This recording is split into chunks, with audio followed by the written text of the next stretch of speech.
Salve, meu nome é Evoni Campos, eu sou de natural de Fortaleza e tenho 62 anos.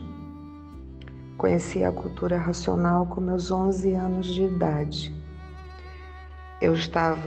Fui visitar minha mãe em Fortaleza e voltando com a minha irmã, perdemos o ônibus, não tinha mais ônibus para chegar em Braz de Pina e fomos bater em Belfor Roxo.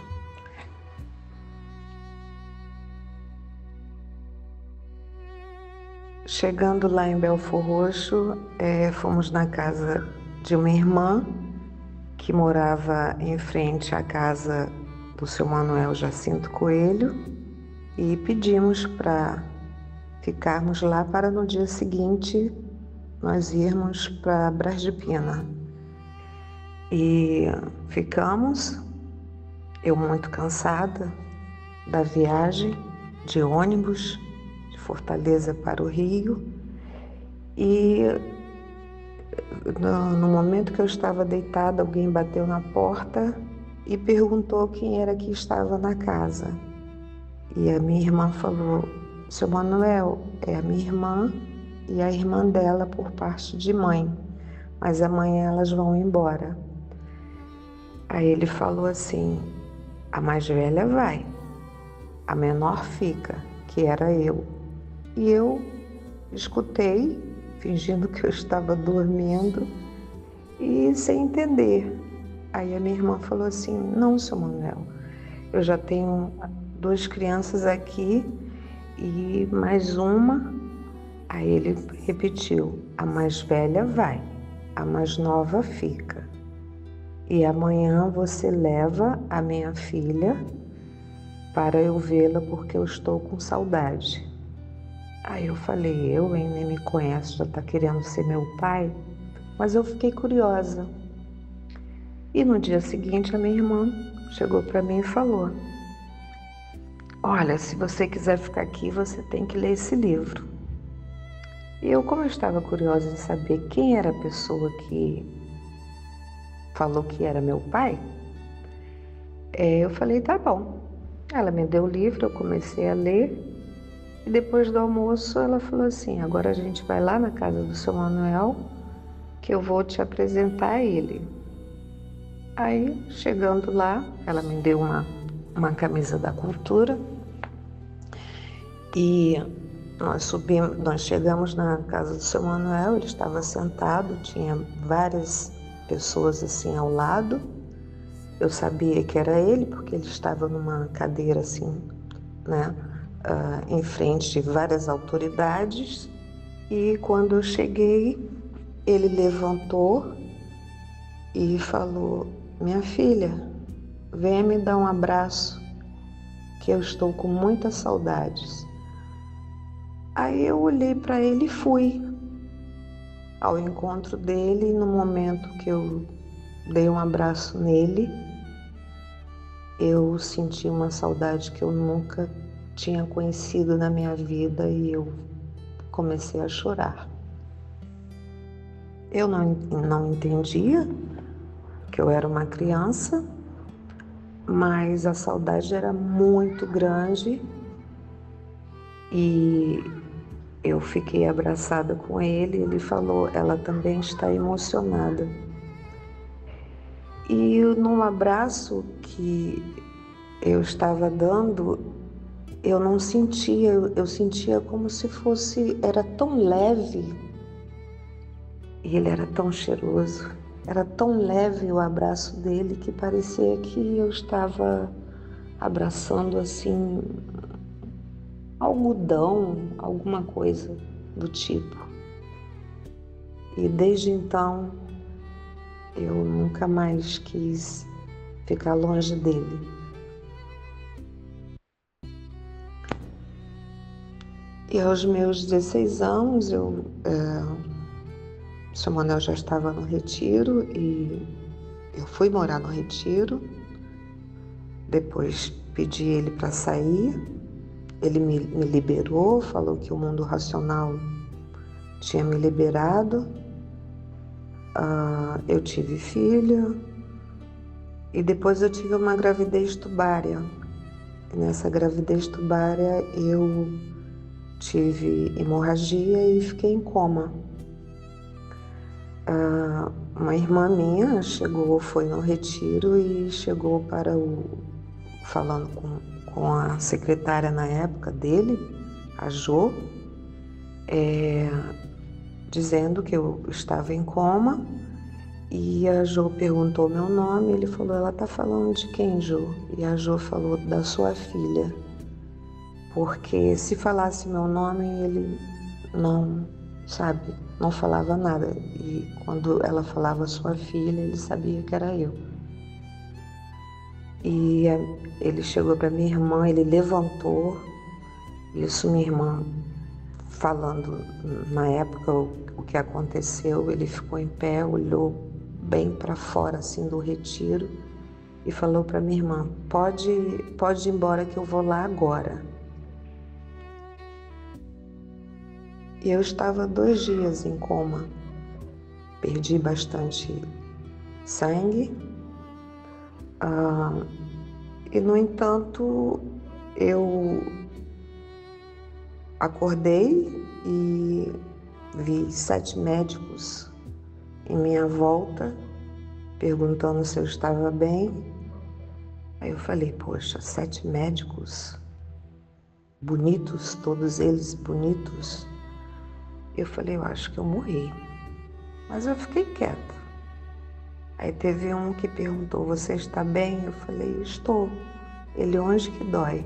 Aí eu falei onde estava doendo, ele botava a mão, o outro com a mão na minha cabeça, o outro fazendo carinho em mim, e os outros me observando.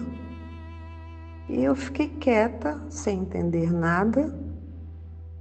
E quando eu olhei assim para o lado, tinha uma menina que estava numa maca, e eu dei oi para ela. E ela ficou assustada e tocou a campainha bem assustada. Nisso os médicos tinham ido embora. Aí, como ela estava assustada tocando a campainha, eu perguntei para ela, você está bem? Aí ela falou assim, eu estou, mas eu estou tocando a campainha porque você acordou.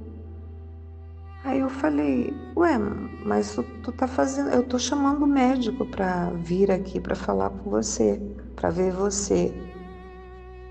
Aí foi daí que eu fiquei quieta, eu falei, os médicos que vieram não são daqui do hospital. Aí nisso veio uma enfermeira, entrou, me olhou, voltou correndo, e depois vieram 2 médicos do hospital. E eles perguntaram se eu estava bem, eu falei que estava.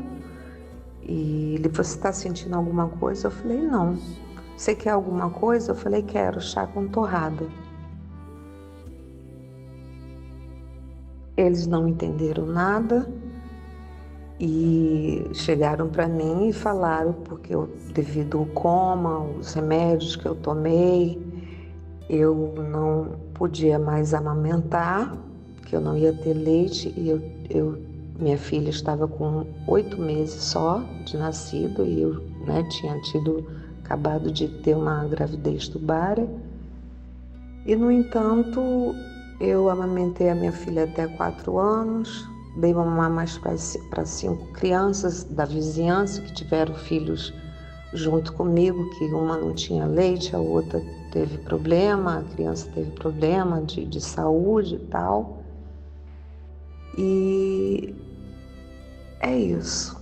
E depois, quando eu fiquei legal, eu fui no retiro e fui falar com meu paizinho, meu pai. Fico emocionada sempre quando eu falo sobre. E quando eu cheguei, eu pedi a bênção para ele, como sempre eu fazia e faço até hoje. E ele riu. Ele olhou para mim e riu. E falou, você está bem, minha filha? Eu falei, eu estou, meu pai. E ele me perguntou, você gostou da visita?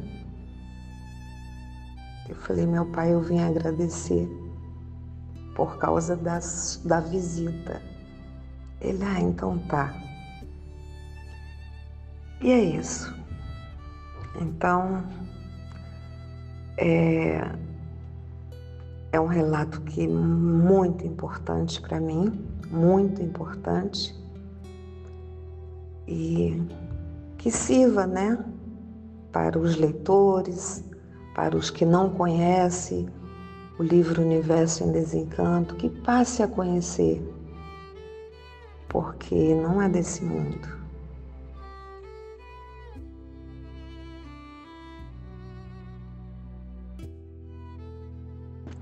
Quando eu fui liberada para não ser mais residente do Retiro, aí o Sr. Manuel falou que o mundo racional tinha me liberado, mas que os meus finais de semana tinham que ser dentro do Retiro. Aí eu vim morar aqui fora, comecei a trabalhar e vinha final de semana para o Retiro, só que ele liberava muito tarde. Ele não tinha o horário para ele, pro racional, pro mundo racional liberar a gente.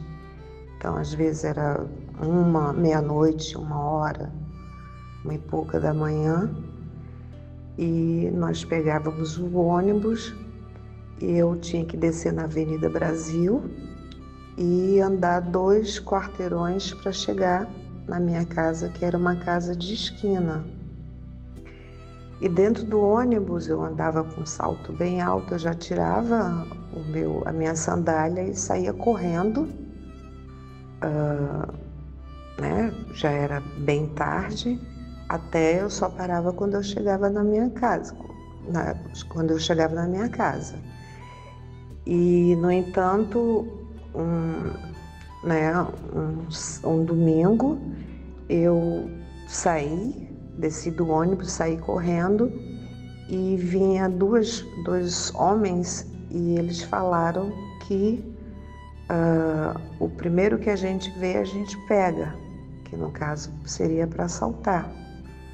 Aí eu falei, meu racional superior, me ajuda, meu pai.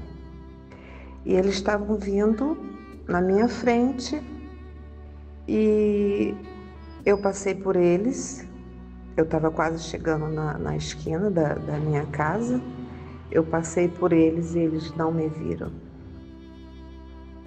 E no momento que eu virei a esquina, que eu abri o portão fez um barulho e eles falaram, que barulho é esse? E eu me abaixei e fiquei quietinha, abaixada, e eles estavam procurando onde que era o barulho.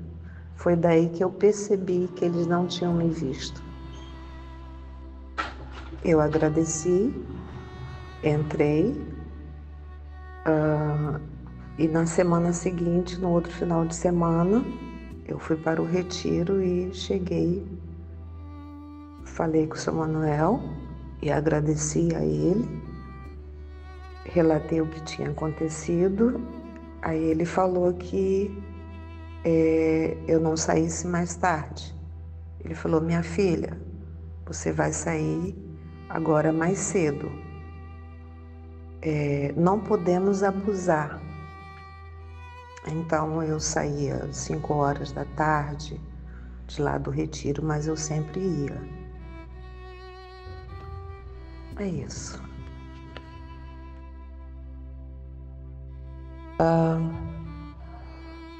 Nós fomos fazer uma divulgação, 74, 75, não lembro, no presídio, que quem foi cantar foi o Jackson do Pandeiro. E a caravana toda foi para lá. E no momento que ele estava cantando, eu vi uma casa branca, com várias janelas, portas, e foi uma questão de segundos. E No ano seguinte, eu fui no retiro e falei com o seu Manuel e ele chegou e falou: minha filha, pegue 2 tijolos e leve lá para cima, que ali vai ser construído a Casa dos 3 Poderes. Aí eu levei os tijolos, que ele falou que seria a minha colaboração. Aí voltei e falei: seu Manuel, posso levar mais? Ele falou: não, só 2. Tá bom. Aí os anos se passaram e ficou pronto a Casa dos 3 Poderes e tudo. Eu já estava na gráfica, imprimindo os livros. E uma vez uma moça, houve um relato de uma moça que falando que tinha visto a Casa dos 3 Poderes lá no presídio. E foi daí que eu lembrei que eu também tinha visto. Eu não consegui ver o nome dessa moça, eu não sei também, não lembro onde que eu vi esse relato dela, mas nós vimos a Casa dos 3 Poderes lá na divulgação no presídio.